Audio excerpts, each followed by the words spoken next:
Hello, hello, and welcome back to Desire Dialogues. Pumped to be here with you today to give you Sex Ed for Adults Part 3. So these are going to be your advanced techniques for mind-blowing pleasure, all right?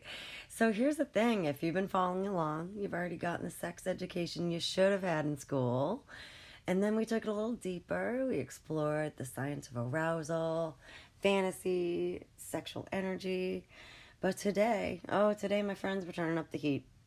So this is your masterclass in pleasure. All right, we're going to go beyond the basics, into techniques, mindset shifts, and some body awareness that really can take your sex life from pretty good to pretty mind-blowing. So if you are ready to stop settling for mediocre, you want to experience new levels of orgasm, you want to become the master of pleasure, whether you're solo, with a partner or partners, keep listening. This is the advanced level sex ed you didn't even know you needed. So most people think of arousal as something that happens down there. But if you really want earth-shattering orgasms, you need to engage the entire body. So the 3 zones of pleasure, okay? Your body's a pleasure map. You just know how to read it. You got to figure that out, right? Primary erogenous zones are, like the usual suspects. Genitals, nipples, lips, the inner thighs. And then you have the secondary zones, which are, the areas that enhance pleasure when touched, such as the scalp, the wrist, the neck, the ears, the lower back, right? And then we have tertiary zones, which is tertiary. I can't even fucking spell. So, tertiary zones. So these are actually just unexpected pleasure spots. They're unique to you. Maybe it's the back of the knees, the crease of the hip, right? Or your forearms, or right above, like right underneath your belly button, right? Right above your pant line. So the challenge for you today, my friends, spend time exploring every inch of your body. Different sensations, maybe some temperature play like warm cloths or a ice cube, firm strokes, light touch. So have you ever noticed how, like, when you take away one of your senses, the rest become a bit more loud? Like, they become stronger. So it's like, that's the magic of sensation play. So maybe try using a blindfold to enhance the touch sensitivity. You could experiment with different textures, such as leather, feathers, or silk. And then that temperature contrast, right? Like, you can move between cool breath, warm hands, even like ice cubes, right? And let's talk about the power of edging real quick, because instead of rushing to climax, when we slow it down and we bring ourselves or our partners close to orgasm and then back off, it's really bringing that arousal to insane levels, okay? So it makes the eventual orgasm deeper and much more powerful. It's also going to help with that stamina, and control. Let's talk about now, advanced orgasm techniques, because orgasms aren't a one-size-fits-all, right? And if you've only been experienced one type, well, you may be missing out. So let's talk about a few different types of orgasms, okay? I have a full episode on all the different types of orgasms. There's quite a bit. I'm just going to talk about 5 of them today, right? Clitoral orgasm. This is the most well-known, right? And there is 10,000 nerve endings in the clitoris. Did you know that the clitoris extends deep inside the body? So experiment with different angles of stimulation. So when it comes to the clitoris, think of it like an iceberg. On the surface, right, maybe what you can visually see, you see 10% of that iceberg. And then 90% is behind the scenes. They run behind the vulval lips. They run on either side of the vaginal canal. And when the clitoris gets stimulated, just like a penis will enlarge, the clitoral tissue is made up of the same type of erectile tissue. It's the same exact stuff, all right? So you'll notice maybe the lips get a little bit more swollen. All right, so the more turned on the clitoris is, which takes about 15 minutes, it's going to be more enlarged so it can be reached for stimulation, right? The next one is that G spot. It's deeper, it's more pressure based. Try those firm, like come hither motions, or the toys that are curved or bulbous that are designed for G spot stimulation. Let's talk about A spot orgasm. So this is even deeper than the G spot. All right, it's found on the upper vaginal wall, closer to the cervix, right? And it requires slow, deep strokes. Let's see, number 4, prostate orgasm. So this is the male G spot, located inside the anus, right?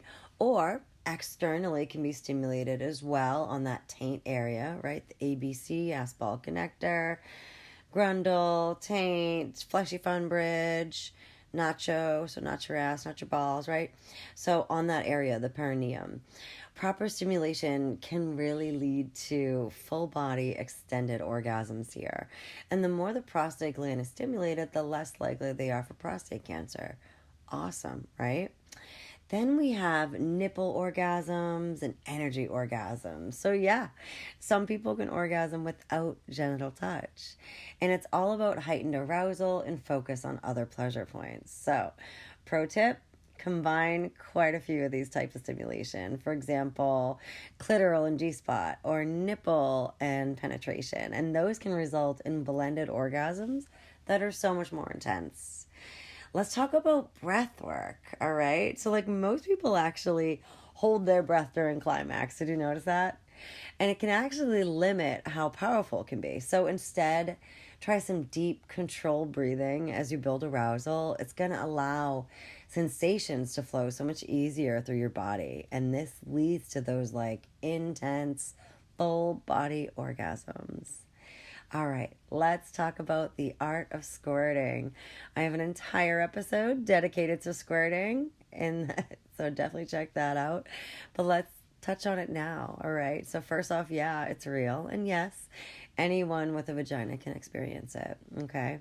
The key is deep G-spot stimulation and relaxation, right? So stress and tension and worrying if you have to pee, block the release, okay? Worrying about the sheets blocks the release, okay? So the best positions here is having the vagina owner lie on their back, hips elevated, or from behind with targeted pressure. So remember that come hither motion, right? So pro tip, it actually helps to have a full bladder, all right? It adds extra pressure against the G-spot. So let's get into our next segment, sexual mastery. Let's elevate your pleasure mindset, right? Because confidence is the ultimate turn on, right? Nothing is going to kill good sex faster than insecurities. You know, when you own your pleasure, express your desires, and know that you're worthy of amazing sex, it really transforms your experience, right? I have an invitation for you. Try mirror work. This is, you're looking at yourself naked, and just to start, name the part of the body that you are looking at. Especially if you're starting and all that your brain is coming up with is negative things. Do that for about 3 weeks daily. And then move into neutral. Like, these legs carry me. These breasts, fed my children. This stomach gave birth. These arms have carried so much. You know what I mean? And then you work into finding things that you like and then that you love, right? Confidence starts with self-acceptance, and it's not as easy as I just said, right? Whoever struggles with it, it does get to you, and it can impact everything sexually. And I get it. So you're not alone. If you need one-on-one coaching, I'm here for you. I help a lot of people work on their body confidence. So let's talk about next the role of fantasy and erotic play. So your brain, biggest sex organ, right? If you're not engaging it, you're missing the heck out. So when we introduce like fantasy-based play, so whether that's dirty talk, reading erotica together, or listening, right? We got those audiobooks, or role play. Definitely very fun. All right. And then you can deepen your intimacy with partnered pleasure. So you can, always ask your partner, like, what's something you've always wanted to try? You can explore sensual massage as foreplay. That skin to skin connection increases oxytocin, which is a love hormone. So it makes those orgasms even stronger. And my goodness, if sex feels routine, let's shake things up, all right? New locations, different positions, even changing the lighting. All right, move all the bedroom furniture around, do it in a different location, right? Fuck in the kitchen instead. Get it in the laundry room, right? It can make a huge difference. So I have a couple of Q&As, all right, little questions here. First question is, can I train myself to have multiple orgasms? Yes, you absolutely can. And the secret is learning to ride like the pleasure waves, like the roller coaster, right? Instead of like getting off the ride right after the first orgasm. All right. So like that deep breathing and some edging will help you there. All right, let's see. Next question. How do I communicate my needs better without feeling awkward? I get it. You can always start small. It could be something like, I really loved when you did X. Can we try more of that? Notice that you get like, you're starting off positive, right? It's like affirmation. Like, I really loved when you did X with the request, right? You know what I mean? It's an open invitation. Can we try more of that? Yeah. Let's see. And that gives you like the perfect formula on how to ask for things that you want in the bedroom. All right, next question we have. How do I introduce kink or new experiences to my partner? All right. I would suggest you try fantasy exploration. Take a little time with that. Like maybe watch some erotic content together, some porn.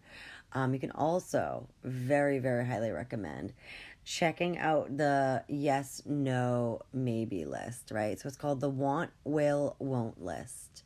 And that helps you find common interests. So my friends, my advanced pleasure students, so today we took things a little next level, right? But the journey does not end. We're not done yet. Your homework this week, your invitation, right? 3 of them. Try a new pleasure technique. So whether it's breath work, exploring some new erogenous zones, edging, I hope you try it. Experience with some fantasy activation, like try some dirty talk, maybe introduce a new sensory experience, right? Maybe put a blindfold on, read erotica. And third, practice confidence building exercises because sexy starts with feeling sexy, right? So my friends, if you loved this episode, I'd really appreciate it. If you left a review, you liked it, you subscribed, share it with someone else who's ready to level up their pleasure and learn some stuff, right? And if you're craving personalized coaching to go even deeper, check out my offerings down in the show note. And until next time, stay curious, stay turned on, and remember, your pleasure potential is limitless.